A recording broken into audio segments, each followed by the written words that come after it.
حضرت بہلول دانا رحمۃ اللہ علیہ نے کیا خوبصورت انداز ہے، رب کریم کے بندوں کی باتیں، اللہ کے لشکروں میں سے لشکر، کیا سوچ تھی، کیا نظریہ تھا، کیوں یہ لوگ اتنے مضبوط تھے، فکری طور پر مضبوط تھے، فکری طور پر۔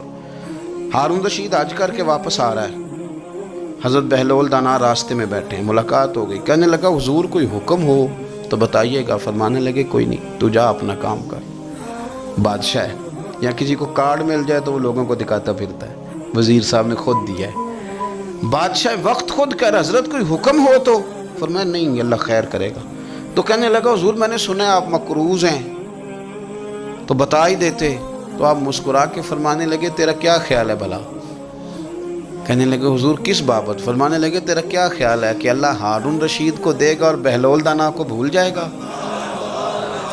تیرا کیا خیال ہے رب کریم ہارون رشید کو تو دیتا جائے گا اور بہلول دانا کو بھول جائے گا؟ بادشاہ کہتا ہے کہ میں چکرا ہی گیا کہ بھلا اس سوال کا کیا جواب ہے۔ تو میں نے کہا حضور رب تو بھولنے سے پاک ہے، وہ تو کسی کو نہیں بھولتا، اسے نہ اونگ آتی ہے نہ نیند آتی ہے۔ تو فرمانے لگے جا پھر اپنا کام کر، جب مناسب سمجھے گا تو بہلول کو بھی قرضے سے نجات عطا کاری دے گا۔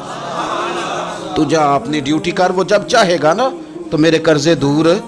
تو کیا سمجھتا ہے کہ تجھے یاد رکھے گا مجھے بھول جائے گا؟ یہ کیسے ہو سکتا ہے؟ او یار ادھر دیکھ میری بات سن۔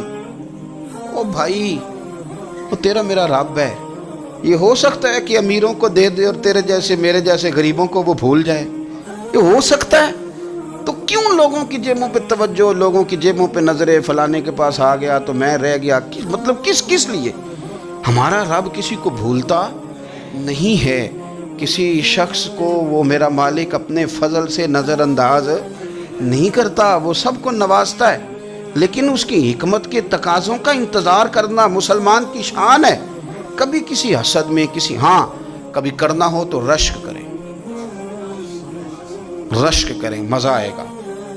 اور یہ رشک کرنے کا نا، رشک کا معنی کیا ہے؟ حسد کا معنی یا اللہ اسے نہیں دینا چاہیے تھا مجھے دینا چاہیے تھا، اور رشک کا معنی یا اللہ تو نے دیا ہے کیا بات ہے، اسے دیا تو کیا بات، اگر تو نے دیا تو مالک جچا بھی ہے، اگر تو نے دیا ہے تو نظر بھی آیا ہے، اگر تو نے دیا ہے تو پھر کیا بات ہے، کمال ہو گئی، وہ نظر آ رہا ہے۔ اور یا اللہ اسے دیا ہے تو میں بھی تیرا بندہ ہوں، اسے بھی اور دے اور مجھے بھی عطا فرما۔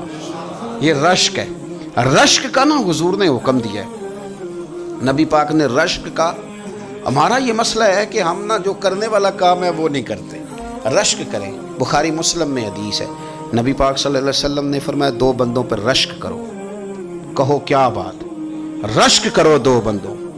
یا رسول اللہ کون کون سے؟ فرمایا ایک وہ مالدار جسے اللہ دولت دے اور وہ صبح بھی رب کے رستے میں خیرات کرے اور شام بھی رب کے رستے میں خیرات کرے، یہ قابل رشک ہے۔